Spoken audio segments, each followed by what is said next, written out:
Asyhadu an la ilaha illallah wahdahu la syarika lah wa asyhadu anna Muhammadan abduhu wa rasuluh. Ya ayyuhalladzina amanu taqullaha haqqa tuqatih wa la tamutunna illa wa antum muslimun. Ya ayyuhan nasu taqu rabbakum alladzi khalaqakum min nafsin wahidah wa khalaqa minha zawjaha wa batha minhuma rijalan katsiran wa nisaa'a. Wattaqullaha alladzi tasaaluna bihi wal arham innallaha kana 'alaikum raqiba.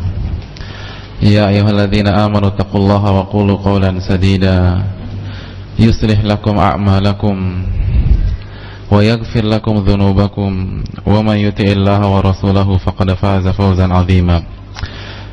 Fa inna asdaqal hadithi kitabullah wa khairal hadyi hadyu Muhammadin sallallahu alaihi wasallam wa syarrul umuri muhdatsatuha wa kullu muhdatsatin bid'ah wa kullu bid'atin dhalalah wa kullu dhalalatin finnar, amma ba'd.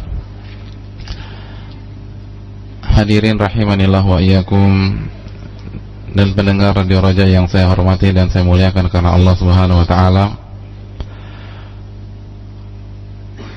Marilah kita bersama-sama bersyukur dan memuji Allah Subhanahu wa taala di awal kajian kita pada kali ini, atas segala nikmat dan rahmat yang Allah selalu berikan kepada kita. Nikmat yang mungkin dan pasti kita tidak mungkin bisa hitung atau kita kalkulasikan, sebagaimana yang difirmankan oleh Allah Subhanahu wa taala, wa in ta'uddu nikmatallahi la tuhsuha. Jika kalian ingin menghitung nikmat-nikmat Allah yang Allah berikan kepada kalian, maka kalian tidak akan mampu bisa menghitungnya. Dan nikmat yang terbesar dan yang berada di saf pertama adalah nikmat iman dan nikmat Islam. Nikmat yang merupakan kunci kebahagiaan kita di dunia dan di akhirat. Dan secara khusus kita bersyukur kepada Allah Subhanahu wa taala karena berkat taufik dan rahmat Allah Subhanahu wa taala kita kembali berkumpul di masjid yang mulia ini. Kita berkumpul di salah satu taman dari taman-taman surga Allah Subhanahu wa taala untuk mengerjakan sebuah ibadah yang Allah wajibkan kepada setiap hambanya yang mengaku beriman kepadanya, sebagaimana sabda Nabi sallallahu alaihi wasallam, talabul ilmi faridatun ala kulli muslim. Menuntut ilmu agama hukumnya wajib bagi setiap muslim. Sebuah ibadah yang akan menghindarkan kita dari laknat Allah Subhanahu wa taala, sebagaimana sabda Nabi sallallahu alaihi wasallam, ad-dunya mal'unah mal'unun ma fiha illa dzikrullah wa mawalah wa alimun aw muta'allimun. Dunia itu dilaknat oleh Allah Subhanahu wa taala, dan seluruh yang ada di dunia ini seluruhnya dilaknat oleh Allah Subhanahu wa taala. Lalu Nabi sallallahu alaihi wasallam memberikan beberapa pengecualian. Yang pertama, illa dzikrullah, kecuali berzikir kepada Allah Subhanahu wa taala. Orang yang berzikir kepada Allah Subhanahu wa taala itulah yang terhindar dari laknat Allah Subhanahu wa taala. Yang kedua, wa mawala, seluruh aktivitas, seluruh kegiatan yang dicintai dan diridhai oleh Allah Subhanahu wa taala. Wa alimun aw muta'allim. Yang berikutnya adalah orang yang berilmu agama atau orang yang mempelajari ilmu agama. Dan kalau kita perhatikan hadis ini jemaah sekalian,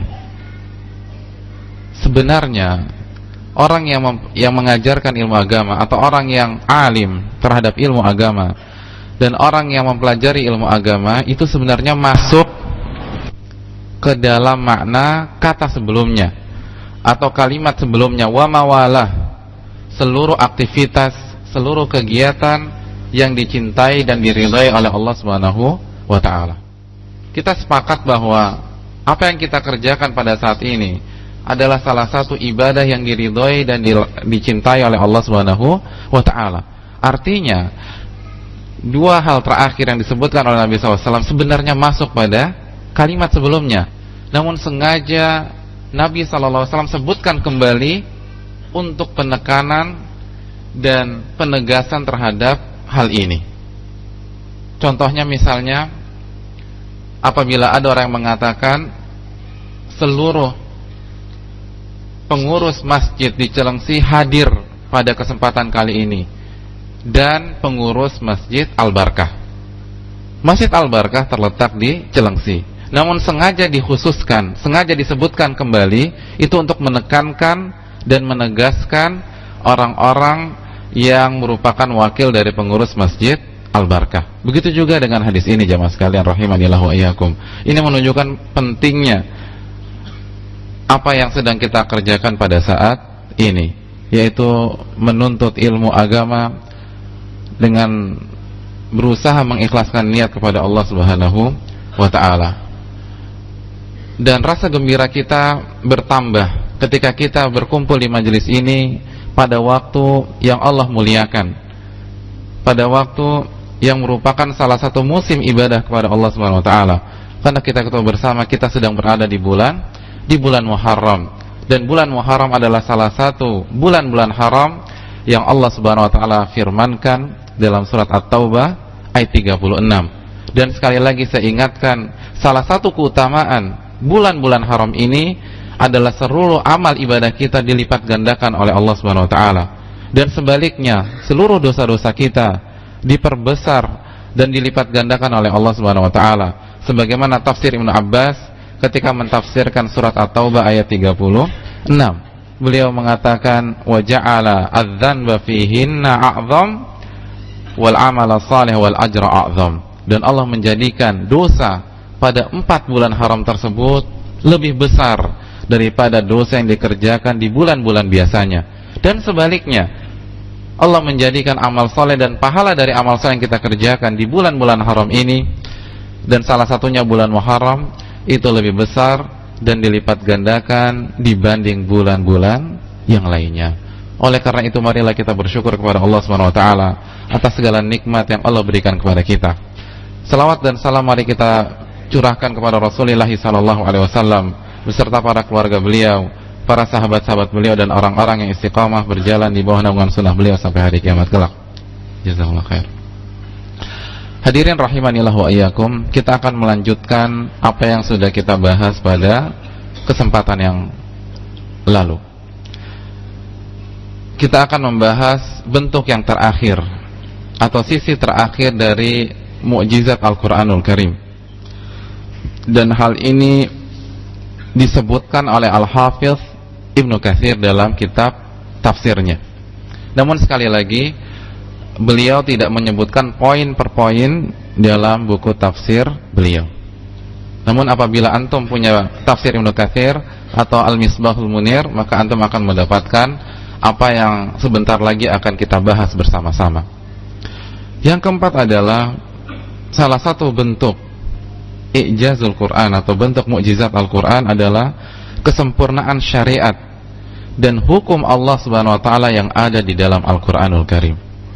Jadi kesempurnaan syariat dan hukum Allah yang ada di dalam Al-Quranul Karim. Tidak ada sebuah maslahat, tidak ada sebuah manfaat dan kebaikan kecuali Allah Subhanahu wa taala telah memerintahkannya. Jadi tidak ada satupun maslahat kecuali diperintahkan oleh Allah Subhanahu wa taala untuk dikerjakan, untuk diraih, untuk dicapai. Dan sebaliknya tidak ada satupun keburukan, kemudaratan, efek negatif kecuali Allah Subhanahu wa taala telah larang kita untuk mendekati hal-hal tersebut. Jadi kesempurnaan syarat Islam.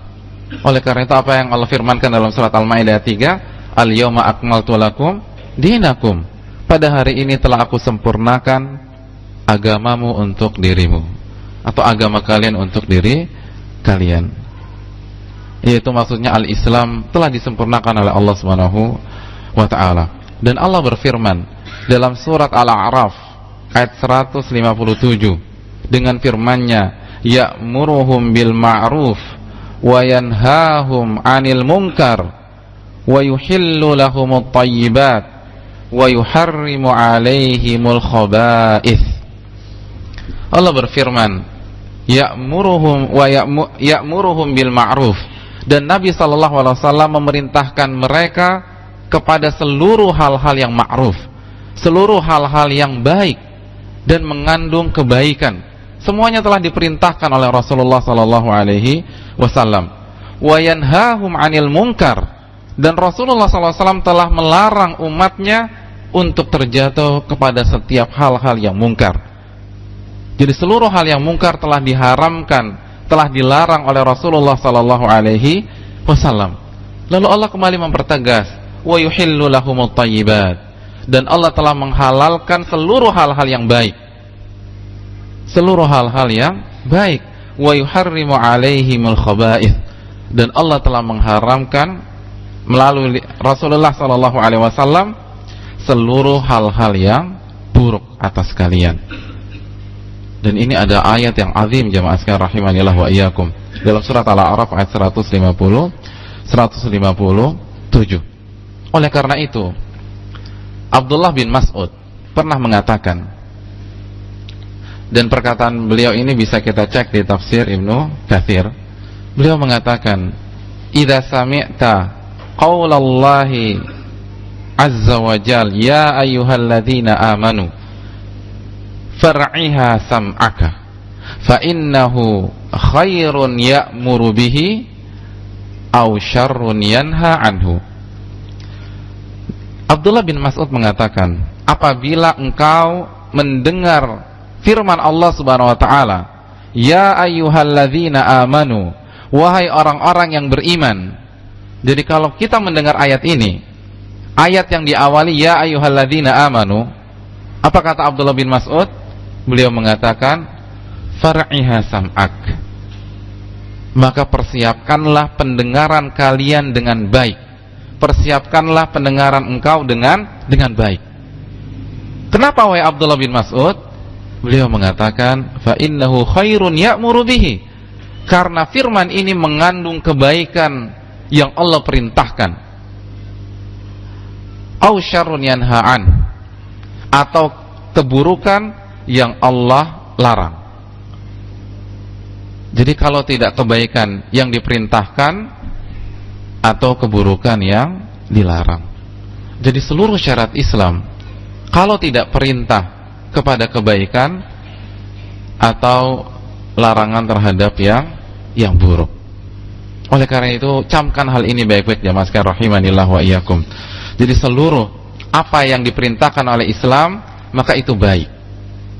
Dan sebaliknya, apa saja yang dilarang oleh Islam, apa saja yang dilarang oleh Al-Qur'anul Karim dan sunnah Nabi SAW, maka itu buruk.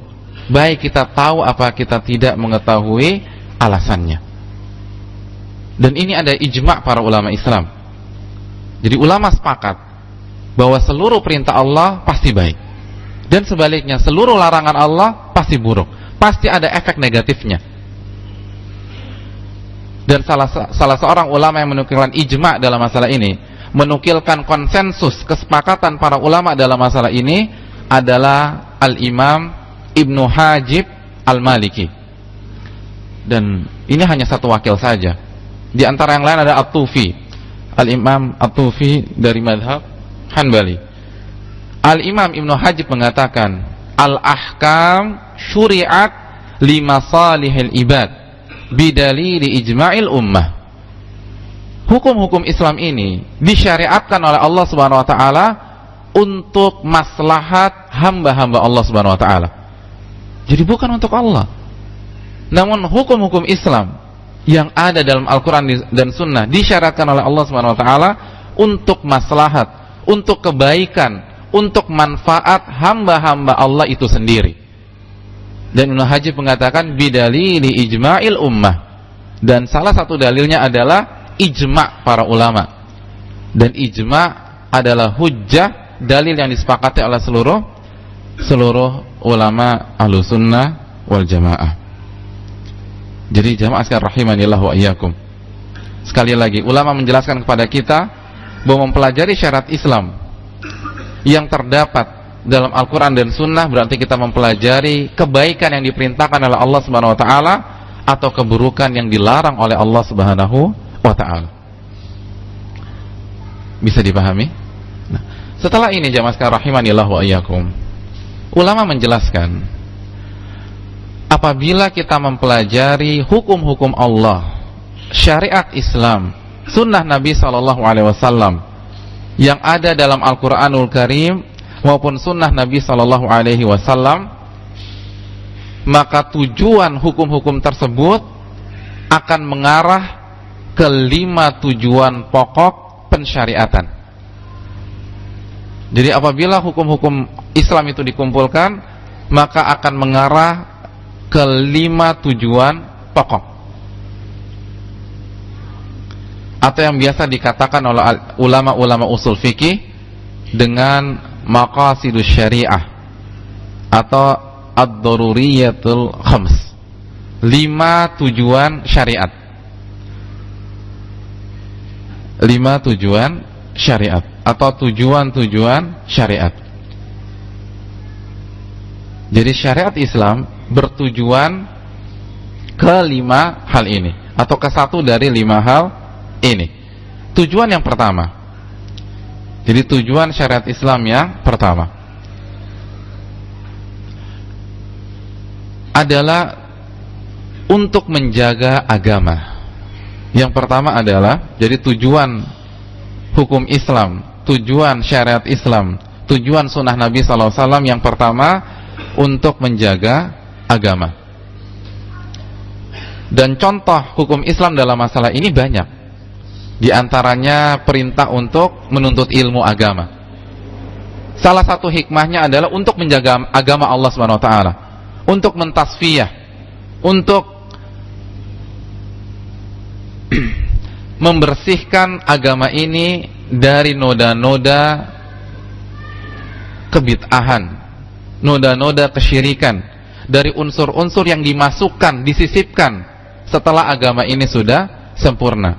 Salah satu caranya adalah dengan mempelajari ilmu agama Allah Subhanahu wa taala. Bisa juga di antara contoh dalam masalah ini perintah untuk berdakwah, perintah untuk mengamalkan Islam, berhukum kepada Allah Subhanahu wa taala dan lain sebagainya. Jadi ini adalah beberapa contoh syariat yang bertujuan untuk menjaga agama. Jadi talabul ilm, menuntut ilmu, amar ma'ruf nahi mungkar, berdakwah kepada Allah, berhukum dengan hukum Allah, beramal, itu semua contoh-contoh syariat yang bertujuan menjaga agama. Yang kedua, tujuan yang kedua, bertujuan menjaga jiwa. Jadi syariat Islam salah satu tujuannya adalah bertujuan menjaga jiwa. Contohnya jamaah sekalian rahimanillah wa iyyakum, Allah melarang kita membunuh nyawa seseorang tanpa hak. Di antaranya firman Allah Subhanahu wa taala dalam surat An-Nisa ayat 93, Allah berfirman, "Wa man yaqtul mu'minan muta'ammidan fajazaohu jahannam khalidan fiha wa ghadiballahu alaihi wa la'anahu wa a'adda lahu 'adzaban 'azima." Allah berfirman dalam surat An-Nisa ayat 93. Allah mengatakan, "Wa man yaqtul mu'minan muta'ammidan." Barang siapa yang membunuh seorang muslim dengan sengaja, tanpa hak, apa hukumannya jemaah sekalian? Apa ancamannya? Allah katakan, fajazaohu jahannam. Yang pertama, neraka jahannam. Subhanallah. Ini ancaman ya pertama. Selesai sampai di sini? Bagaimana jemaah sekalian? Selesai sampai di sini? Tidak. Allah lanjutkan ancamannya. Khalidan fiha. Mereka akan berada di neraka jahanam dalam tempo yang sangat lama, dalam kurun waktu yang sangat lama. Khalidan fiha. Khalidan fiha. Selesai sampai di sini? Tidak. Allah kembali melanjutkan, wa ghadiballahu alaihi, dan murka Allah akan menimpa mereka. Selesai sampai di sini? Ternyata tidak. Allah lanjutkan lagi, wa la'anah, dan Allah akan melaknat orang tersebut. Dan yang terakhir Allah tutup ancamannya, wa a'addalahu 'adzaban 'azima. Dan Allah akan persiapkan azab yang sangat pedih, azab yang sangat menyakitkan, azab yang sangat menyiksa, azab yang sangat-sangat besar. Subhanallah. Coba kalau setiap kita, seorang muslim, memikirkan ancaman yang Allah persiapkan untuk dirinya, insya Allah tidak akan terjadi pembunuhan sebagaimana yang kita lihat pada hari ini. Khalidan fiha. Jangan khalidan fiha, jemaah sekalian. Hukuman neraka yang paling ringan diberikan kepada siapa? Kepada Abu Talib. Apa hukumannya? Ini yang paling ringan. Hukumannya adalah diberikan perompah dari api neraka. Dan ketika dipakaikan, otaknya dia itu mendidih. Nah, nas'alullahu salama wal afiyah. Mendidih, jemaah sekalian. Bagaimana coba kita perunungkan betapa pedihnya azab api neraka. Bagaimana kalau 5 faktor ini berkumpul menjadi satu? Inilah salah satu cara Islam untuk mencegah, melakukan tindakan preventif agar orang-orang berpikir beratusan kali apabila dia ingin membunuh saudaranya sesama muslim tanpa hak. Dan tidak hanya berhenti sampai di sini saja, jamaah sekalian rahimanillah wa iyyakum. Ternyata Allah dan Rasulnya pun melarang kita membunuh orang-orang non-muslim tanpa hak. Di antaranya sabda Nabi SAW menurut Imam Bukhari, apa kata Nabi SAW? Man qatala mu'ahadan lam yarih raihatal jannah. Barang siapa yang membunuh orang kafir yang memiliki perjanjian dengan pemerintahan kaum muslimin yang sah, maka dia tidak akan mencium bau surga. Coba bagaimana kita perhatikan syariat Islam menjaga nyawa-nyawa manusia, menjaga jiwa-jiwa manusia. Jadi jangan bicara muslim dulu, bunuh orang kafir yang memiliki hubungan atau perjanjian, kesepakatan dengan pemerintahan kaum muslimin yang sah, maka kata Nabi SAW, lam yarih raihatal jannah, tidak akan mencium aroma surga, tidak akan mencium aroma surga. Jadi ini menunjukkan betapa agungnya agama kita dalam menjaga nyawa-nyawa yang ada di muka bumi ini. Di antaranya, jamaah sekalian rahimanillah wa iyyakum, syariat-syariat yang berbicara dalam masalah ini, bahwa Allah membolehkan mengkonsumsi makanan atau minuman yang haram pada kondisi darurat.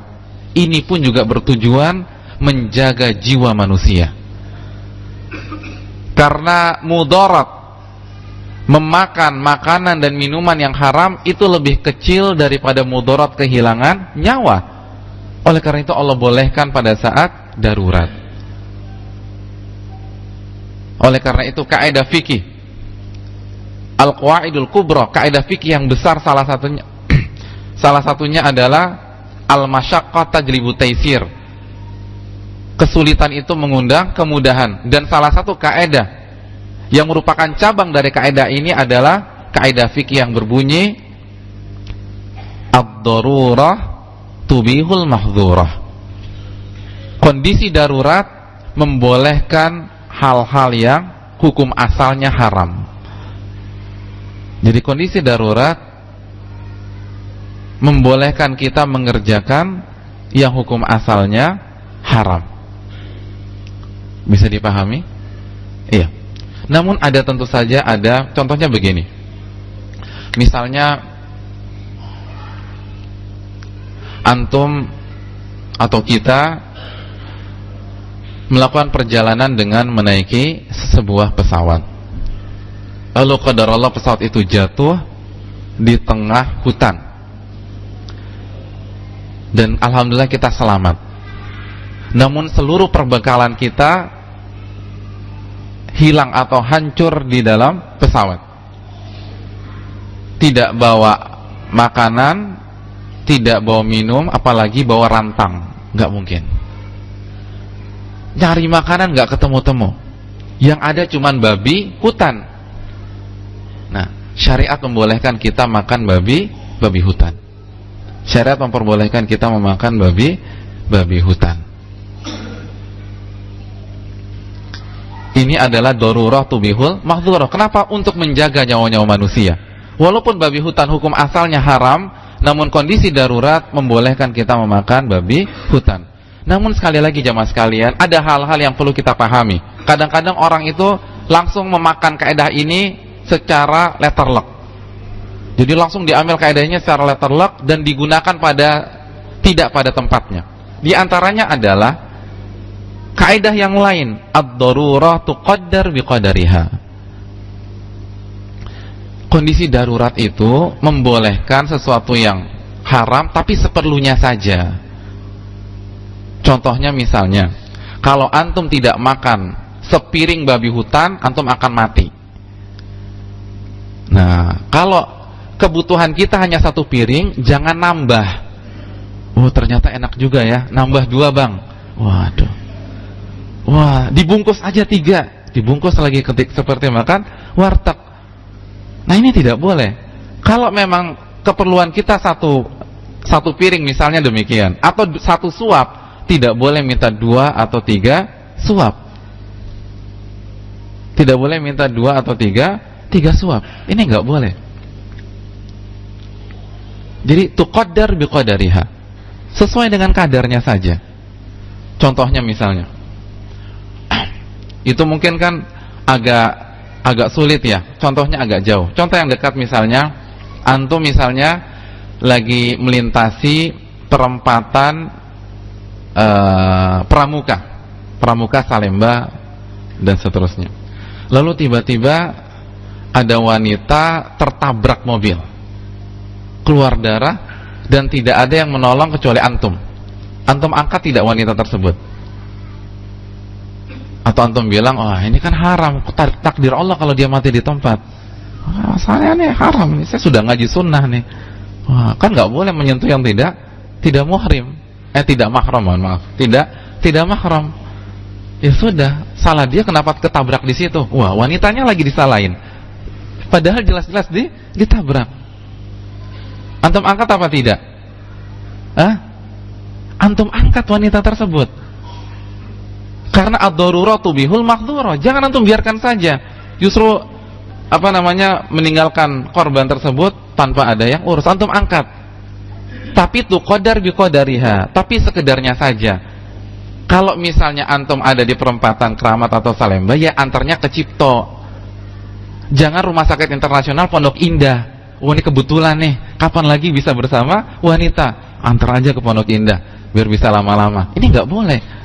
Antar saja ke RSCM, kan dekat, tinggal jalan. Tuqaddar biqadariha. Tuqaddar biqadariha. Bisa dipahami?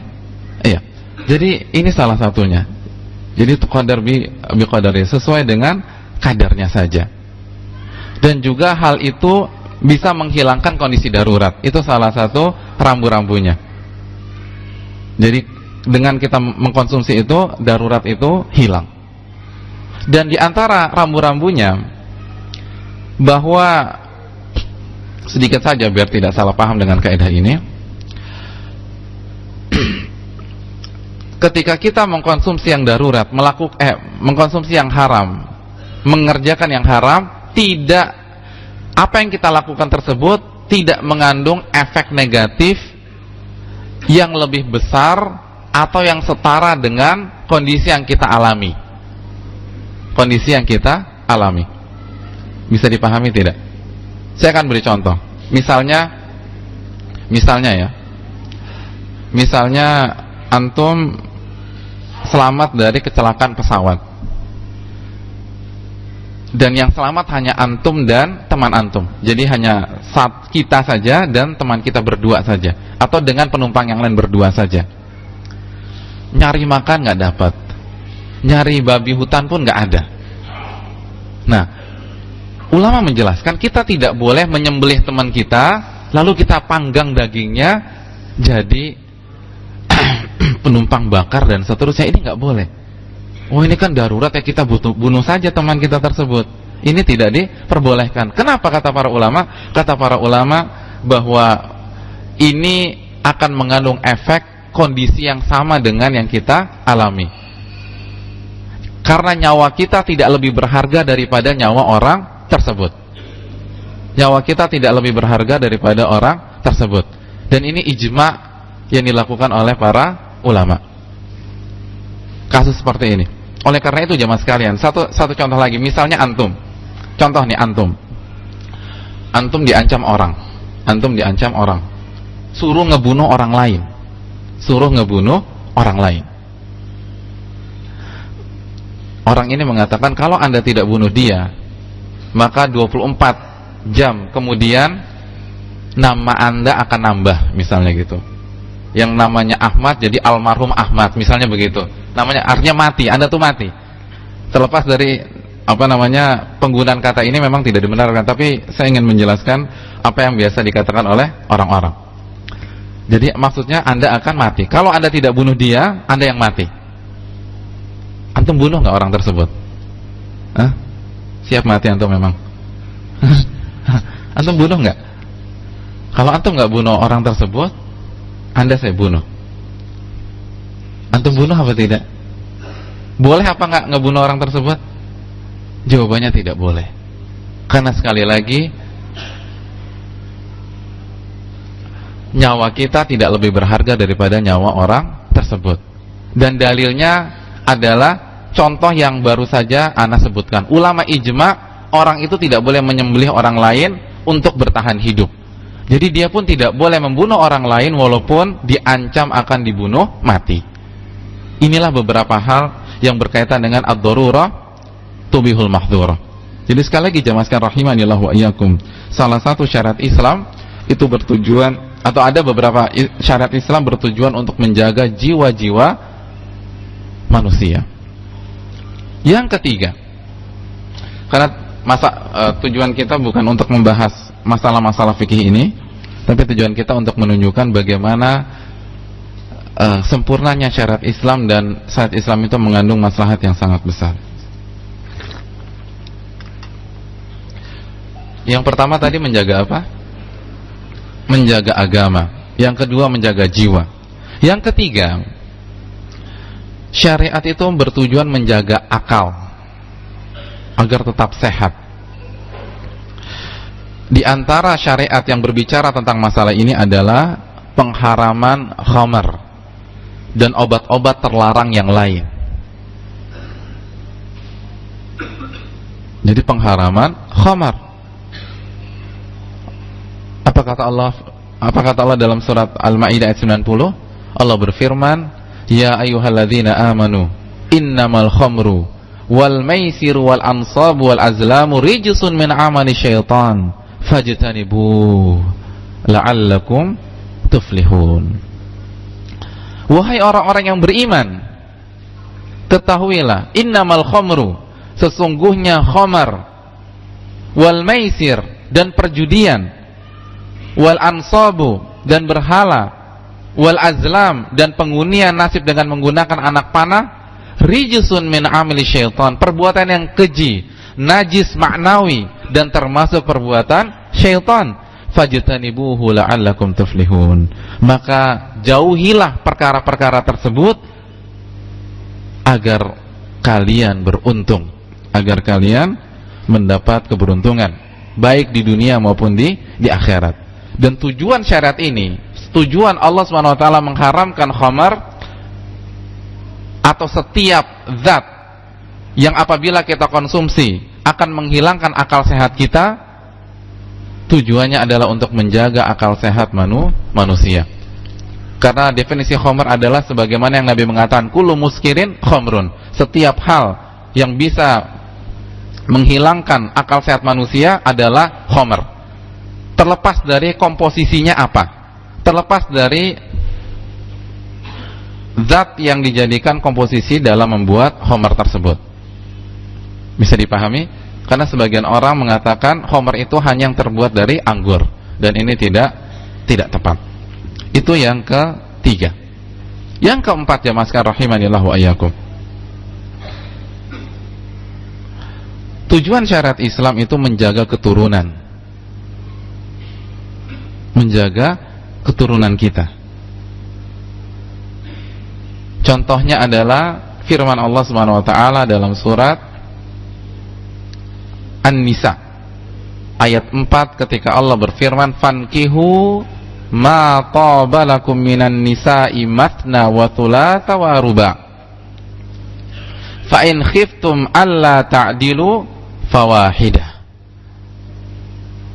Menikahlah dengan wanita-wanita baik yang kalian sukai,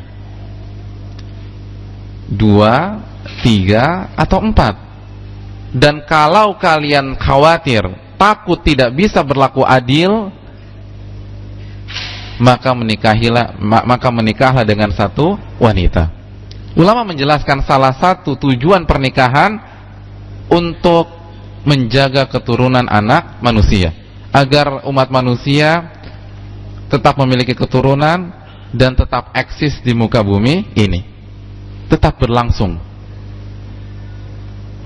Dan ini dijelaskan oleh sabda Nabi sallallahu alaihi wasallam, tazawwajul wadudal walud fa inni mukathirun bikum umam, atau fa inni mukathiru bikumul umam. Menikahlah dengan wanita-wanita yang sangat penyayang, yang memiliki sifat rasa kasih sayang yang tinggi, al-walud, yang subur dan memiliki banyak anak. Karena saya, kata Rasulullah SAW, sangat berbangga dengan banyaknya umat Islam, umat saya pada hari kiamat kelak. Hadis yang sabit yang diriwayatkan oleh Imam Ahmad. Ini menunjukkan bahwa salah satu syarat pernikahan adalah menjaga keturunan. Oleh karena itu Nabi mengatakan, menikahlah dengan wanita-wanita yang subur. Faedah saja, sebagian ulama mengatakan hadis ini itu dalil bahwa menikahi janda lebih afdal daripada gadis. Paham apa tidak? Sebagian ulama mengatakan demikian. Hadis ini itu dalil bahwa menikahi janda lebih afdal, hukum asal ya. Kita tidak berbicara apabila ada kondisi tertentu. Hukum asalnya janda itu lebih baik daripada gadis. Loh, kenapa? Karena Nabi mengatakan wanita yang punya banyak anak. Nah, oleh karena itu menikahi janda lebih afdal. Kenapa? Kalau janda itu sudah terbukti, ada hasilnya. Anaknya misalnya 15. Wah, kan jelas. Kalau gadis kita tahu dari mana? Orang belum pernah nikah kok. Jadi cari janda yang anaknya 15. Gimana? Gimana jamaah sekalian, siap? Sunnah ini. Bagi yang selalu ngomong poligami. Iya. Setuju nggak? Namun jamaah sekalian, ini bukan pendapat yang rajih. Ini bukan pendapat yang kuat. Yang kuat adalah hukum asal ya, hukum asal. Itu menikah dengan, lebih baik menikah dengan gadis, karena Nabi mengatakan fahalan bikran tulaibuha wa tulaibuk. Kenapa engkau tidak menikahi gadis? Engkau bisa bermain dengan dia dan dia bisa bermain dengan engkau. Namun yang dimaksud subur di sini dengan indikasi-indikasi yang ada. Contohnya dari saudaranya, dari keluarga yang berada di generasi sebelum dia. Misalnya neneknya atau nenek atau kakeknya keluarganya banyak, ibunya pun juga demikian, ibunya saudaranya 12, anak bapaknya saudaranya misalnya 17. Nah, insya Allah anaknya itu 11 gitu, misal demikian. Atau mungkin pakai tes apabila diperlukan. Tapi tidak wajib. Itu hanya apabila salah satu pihak meminta syarat saja. Bisa dipahami? Jadi itu bukan pendapat yang rajih. Nggak usah khawatir, tenang saja. Ya. Bisa dipahami ya. Jadi tujuannya itu untuk menjaga keturunan. Yang ke berapa sekarang? Yang kelima. Syarat Islam bertujuan menjaga harta. Di antara syariat yang menjadi masalah ini adalah dihalalkannya jual beli. Wa ahallallahu al-bai' wa harrama riba. Dalam surat Al-Baqarah ayat 275 Allah mengatakan, dan Allah telah menghalalkan transaksi jual beli dan Allah telah mengharamkan transaksi ribawiyah. Untuk apa? Salah satu tujuan jual beli, transaksi jual beli adalah untuk mendapatkan kekayaan, harta yang halal, yang diberkahi oleh Allah Subhanahu wa ta'ala, diperbolehkan. Di antara syarat yang lain jamaah sekalian, yang menunjukkan bagaimana syariat Islam ini menjaga harta, adalah syariat yang namanya hajar dalam ilmu fikih, khususnya dalam pembicaraan masalah perekonomian, dalam bab buyu, al-hajar.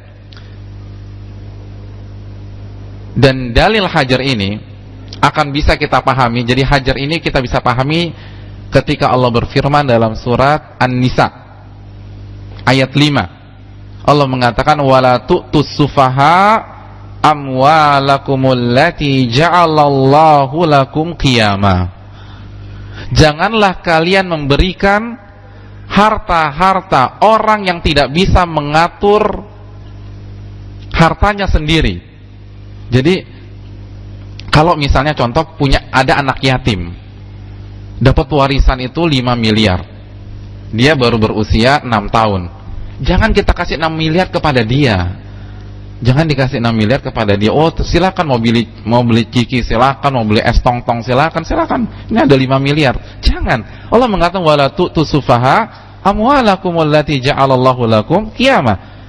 Jangan kita yang pegang. Karena dia belum bisa mengatur pemasukan dan pengeluaran hartanya. Dia belum bisa mengatur pembukuan hartanya. Dia tidak bisa mengolah hartanya. Oleh karena itu Allah melarang walinya, orang yang bertanggung jawab terhadap anak tersebut, contohnya anak yatim tersebut, itu untuk memberikan harta anak yatim tersebut kepada dia sendiri untuk dibelanjakan. Itu tidak boleh. Namun yang benar adalah walinya yang memegang, walinya yang memberikan nafkah, walinya yang mengatur makan minumnya sehari-hari, pakaiannya dan seterusnya. Kenapa? Karena kalau kita serahkan harta itu kepada anak yang usia 6 tahun, 7 tahun, bayangkan 7 tahun jajannya 6 miliar. Bagaimana jamaah sekalian? Dibohongin orang terus, ditipu orang terus, dan akhirnya hartanya habis. Oleh karena itu keluarlah syarat ini. Makanya subhanallah, bahkan masalah seperti ini diatur dalam Islam, diatur dalam Al-Quranul Karim. Ini menunjukkan kesempurnaan syariat Islam.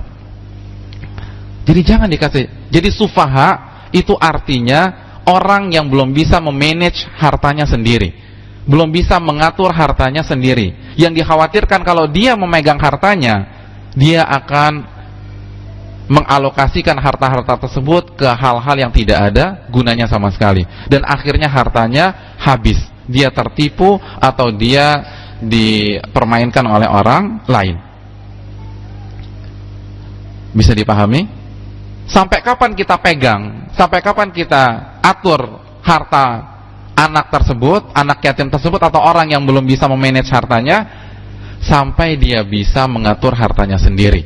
Dan ini Allah sebutkan, jelaskan di ayat berikutnya dalam surat An-Nisa ayat 6. Allah katakan wabtalul yatama hatta idza balagun nikah fa in anastum minhum rusyda fadfa'u ilaihim amwalahum. Dan ujilah anak-anak yatim tersebut hatta idza balagun nikah, sampai masuk usia pernikahan. Fa in anastum minhum rusyda, apabila engkau sudah menganggap, sudah mencapai sebuah kesimpulan bahwa dia bisa memanage hartanya sendiri, fadfa'u ilaihim amwalahum. Pada saat itulah kasih hartanya tersebut, karena dia sudah bisa mengatur dan mengelola hartanya sendiri. Jadi subhanallah, Islam ini luar biasa bapak-bapak dan ibu-ibu sekalian. Sampai hal seperti ini diatur dalam Al-Quran. Jadi dicek. Contohnya ulama mengatakan dikasih uang jajan, kira-kira dia bisa tidak mengelola uang jajan dia tersebut. Jadi dikasih 1.000 berhasil, dikasih 10.000, 10.000 berhasil, dikasih 100.000. Dan dilihat bagaimana dia bertransaksi. Ketika dia beli barang, bisa tidak dia tawar? Kalau dia belum bisa tawar, maka jangan dikasih dulu. Karena ada kasus, ada seorang anak ingin beli sesuatu, dia tanya, bang ini berapa bang? Oh ini 50.000 deh, ini 50.000 deh. Ya bang, 70.000 aja deh bang ya. Wah ini kan gak benar. Harganya 50.000 ditawar 70.000. Nah, kalau kasusnya seperti ini, kita paham, oh anak ini belum bisa diberikan hartanya. Diproses lagi, diajari lagi, diuji lagi sampai dia benar-benar bisa mengatur hartanya dan bisa bertransaksi dengan hartanya sendiri. Ini salah satu syariat yang bertujuan untuk menjaga apa? Menjaga harta kita. Sudah masuk Isya atau belum? Belum? 5 menit lagi. Ya. Yang selanjutnya, saya hanya berikan contoh saja ya, dan saya tidak berbicara hukum secara detailnya, karena tujuan kita untuk lebih meyakini agama yang kita cintai ini. Yang berikutnya adalah bertujuan untuk menjaga kehormatan dan harga diri. Menjaga kehormatan dan harga diri. Namun sebagian ulama usul mengatakan ini dimasuk ke darurat apabila kehormatan ini berkaitan dengan keturunan. Intinya kehormatan lah. Intinya kehormatan.